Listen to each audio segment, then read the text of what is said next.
Hi and welcome to Web TV. Now, as the resident gadget tester, here's John with this week's first look.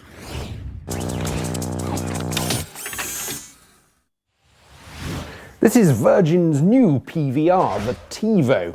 It's a bit better looking than the old boxy V Plus, and it comes with a choice of 500 gigabytes or 1 terabyte hard drives. If you go for the latter option, that's good for 500 hours of standard definition recording. The big new thing about this PVR, though, is in the name, TiVo. Now, Americans talk about TiVoing programs the same way that British people talk about Sky Plusing them.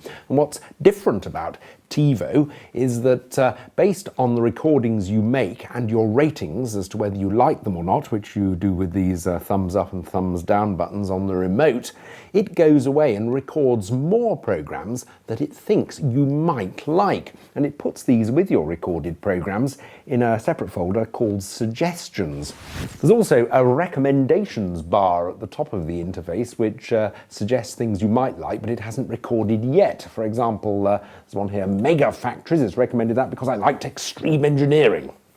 I think it's a great way to discover programs that you might not have got round to finding otherwise, and don't worry that it's going to fill up your entire hard drive with suggestions, because once it reaches a certain size it'll start deleting programs automatically. Another great thing about it is that every program has its own hub where you can go and find out more about the show, you can find out more about the cast, you can also explore other programs they've made, even other movies, and if one's coming up you can record it as well.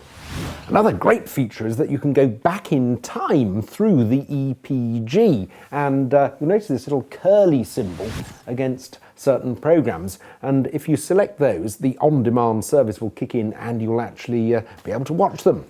At the moment, it only works with ITV, Channel 4 and Channel 5, and it is a bit buggy at times. For BBC programmes, you've got to go through Catch Up and On Demand, or indeed go to this special iPlayer app in Apps and Games, which is also in the beta stage, but by and large works as you'd expect iPlayer to work anywhere. There are also apps for YouTube and Virgin's own celebrity channel, as well as apps for things like Twitter, although obviously with things like Twitter you really do need QWERTY on your remote. You don't have to worry about all this slowing down your normal household cable internet, because the box comes with its own dedicated 10 megabit connection.